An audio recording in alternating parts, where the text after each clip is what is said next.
ನಮಸ್ಕಾರ ಕೇಳುಗರೆ. ಮಾನ್ಯ ಡಿವಿಜಿಯವರ ಮಂಕುತಿಮ್ಮನ ಕಗ್ಗದಿಂದ ಆಯ್ದ ದಿನಕ್ಕೊಂದು ಕಗ್ಗದ ಸರಳ ತಾತ್ಪರ್ಯವೇ ಜ್ಞಾನವೇ ಬೆಳಕು ಸರಣಿ ಕಾರ್ಯಕ್ರಮಕ್ಕೆ ತಮ್ಮೆಲ್ಲರನ್ನ ನಾನು ಆತ್ಮೀಯವಾಗಿ ಸ್ವಾಗತಿಸುತ್ತೇನೆ.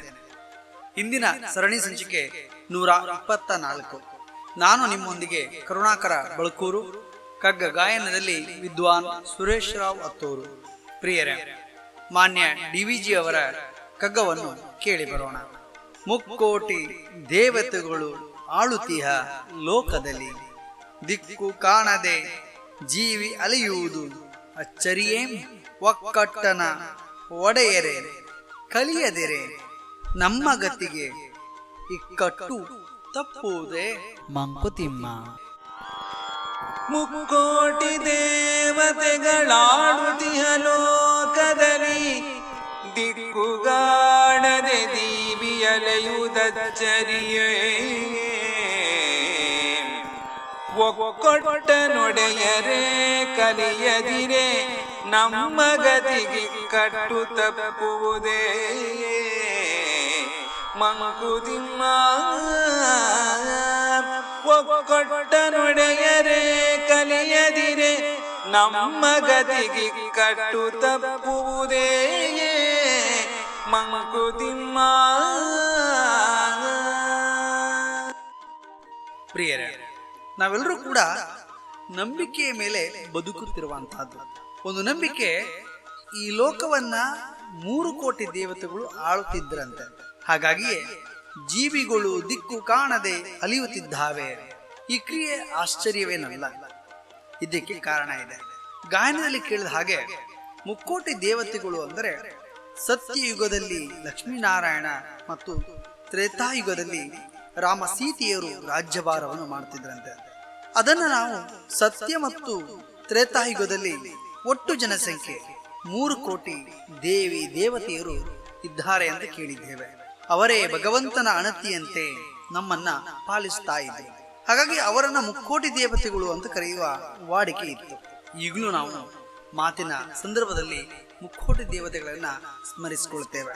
ನಾವು ನೋಡಿದ ಹಾಗೆ ಈ ಜಗತ್ತಿನಲ್ಲಿ ಜೀವಿಗಳು ದಿಕ್ಕು ಕಾಣದೆ ಅಲ್ಲಲ್ಲಿ ಅಲೆದಾಡುತ್ತಿರುವುದರಲ್ಲಿ ಆಶ್ಚರ್ಯವೇನಿಲ್ಲ. ಈ ಸೃಷ್ಟಿಯ ಪಾಲನೆಗೆ ದೇವತೆಗಳನ್ನ ನೇಮಿಸಲ್ಪಟ್ಟಿರುವಾಗ, ಅವರಲ್ಲಿಯೇ ಒಗ್ಗಟ್ಟು ಇಲ್ಲದೆ ಇರುವಾಗ, ಅಲ್ಪಮತಿಗಳಾಗಿರುವಂತಹ ನಾವು, ಅಂದರೆ ಹುಲುಮಾನವರಾಗಿರುವಂತಹ ನಮ್ಮ ಗತಿಯಲ್ಲಿ ಇಕ್ಕಟ್ಟು ಅಂದರೆ ಸಮಸ್ಯೆಗಳು, ತೊಂದರೆಗಳು, ತಲ್ಲಣಗಳು ಬರದೇ ಇರುತ್ತವೆಯೇ ಎನ್ನುವ ಪ್ರಶ್ನೆಯನ್ನ ಮಾನ್ಯ ಡಿವಿಜಿಯವರು ಈ ಕಗ್ಗದ ಮೂಲಕ ಪ್ರಸ್ತಾಪಿಸುವುದನ್ನು ನಾವಿಲ್ಲಿ ಗಮನಿಸಬೇಕಾಗ್ತದೆ. ಜೀವನವೇ ಒಂದು ನಾಟಕ ರಂಗ ಅಂತ ನಾವು ಕರೆಯುವ ಒಂದು ಮಾತಿದೆ. ಈ ನಾಟಕ ರಂಗದ ನಿರ್ದೇಶಕ, ಸೂತ್ರಧಾರ ಅದು ಭಗವಂತ. ಭಗವಂತನ ಆದೇಶವನ್ನ ಪಾಲಿಸಿ ಸೃಷ್ಟಿಯನ್ನ ಪಾಲನೆ ಮಾಡುವಂತ 3 ಕೋಟಿ ದೇವತೆಗಳು ನಮ್ಮನ್ನ ಪಾಲಿಸ್ತಾರೆ.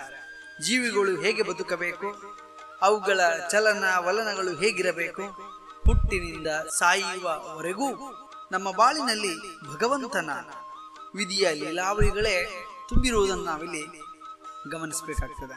ಅದರಂತೆ ನಮ್ಮ ಬಾಳ್ವಿಯು ಕೂಡ ಸಾಗ್ತಾ ಇರ್ತದೆ. ಜೀವನದಲ್ಲಿ ಎದುರಾಗುವ 100 ಸವಾಲುಗಳನ್ನು ಎದುರಿಸಿ ಬದುಕನ್ನು ಗೆಲ್ಲುವ ಉತ್ಸಾಹದಲ್ಲಿಯೇ ಆತ್ಮವಿಶ್ವಾಸದಿಂದ ಮುನ್ನಡೆದರೂ ಕೂಡ ನಾವು ಕೆಲವು ಬಾರಿ ದಿಕ್ಕು ಕಾಣದೆ ಅಲಿಯುತ್ತಾ ಇರುತ್ತೇವೆ. ನಮ್ಮಲ್ಲಿ ಕಾಣುವ ಕಷ್ಟಗಳು 100. ಅವುಗಳ ಕಾರಣ, ಮೂಲ ನಮಗೆ ಅರ್ಥ ಆಗುವುದೇ ಬಹಳ ಕಷ್ಟ. ಜೀವನದಲ್ಲಿ ಪರದಾಟಕ್ಕೆ ಒಳಗಾಗಿ ನಲುಗಿ ಹೋಗ್ತೇವೆ. ನಮ್ಮನ್ನ ಆಳುವ ದೇವತೆಗಳಲ್ಲಿಯೇ ಭಿನ್ನಾಭಿಪ್ರಾಯಗಳು ಇದ್ದಾಗ, ಒಮ್ಮತ ಇಲ್ಲದೆ ಇದ್ದಾಗ ನಮ್ಮ ಬದುಕಿನಲ್ಲಿ ಇಕ್ಕಟ್ಟಿನ ಗತಿ ಪರಿಸ್ಥಿತಿಗೆ ಕೊನೆಯಲ್ಲಿ ನಮ್ಮ ಹಿರಿಯರು ಹೇಳುತ್ತಿದ್ದ ಮಾತು ಮತ್ತೆ ಮತ್ತೆ ನಮಗೆ ನೆನಪಾಗ್ತದೆ. ಒಗ್ಗಟ್ಟಿನಲ್ಲಿ ಬಲವಿದೆ ಅಂತ. ಆ ಮಾತನ್ನು ನಾವು ಯಾವಾಗಲೂ ಕೂಡ ನೆನಪಿಸಿಕೊಳ್ಬೇಕಾಗ್ತದೆ. ಮುಕ್ಕೋಟಿ ದೇವತೆಗಳು ಇರುವ ಕಾರಣ ಒಬ್ಬ ಕೊಟ್ಟರೆ ಇನ್ನೊಬ್ಬ ಹಿಂಪಡೆಯುತ್ತಾನೆ. ಹೀಗೆ ಬಲಗೈಯಲ್ಲಿ ಕೊಟ್ಟರೆ ಎಡಗೈಯಲ್ಲಿ ಹಿಂಪಡೆಯುವಂತ ಕ್ರಿಯೆಗಳು ದೇವತೆಗಳಿಂದ ನಡೆಯುತ್ತೆ. ಆಸೆಗಳನ್ನ ತೋರಿಸುತ್ತಾ ಜೀವನದ ದಾರಿಯನ್ನ ಮುನ್ನಡೆಸುತ್ತಾರೆ.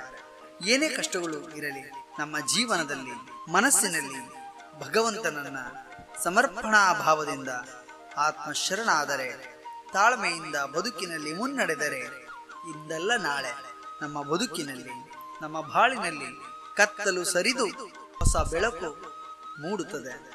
ಆ ಭರವಸೆಯಲ್ಲಿಯೇ ಆತ್ಮವಿಶ್ವಾಸದಿಂದ, ಆ ನಂಬಿಕೆಯಿಂದ ನಮ್ಮ ಬದುಕನ್ನ ಮುನ್ನಡೆಸೋಣ. ಬಂಧುಗಳೇ, ಕೊರೋನಾದ ಈ ಸಂದಿಗ್ಧ ಪರಿಸ್ಥಿತಿಯಲ್ಲಿ ಬದುಕುವುದು ಸವಾಲಿನ ಪ್ರಶ್ನೆ. ಮುಂಜಾಗ್ರತೆ ಕ್ರಮವನ್ನು ಅನುಸರಿಸಿ ಆರೋಗ್ಯ ಸೂತ್ರವನ್ನು ಅಳವಡಿಸಿಕೊಳ್ಳುವ ಮೂಲಕ ಬದುಕನ್ನು ಗೆಲ್ಲೋಣ. ನಾಳೆ ಇನ್ನೊಂದು ಕಗ್ಗದೊಂದಿಗೆ ಬರುತ್ತೇವೆ. ಅಲ್ಲಿಯವರೆಗೆ ನಮಸ್ಕಾರ, ಶುಭ ದಿನ.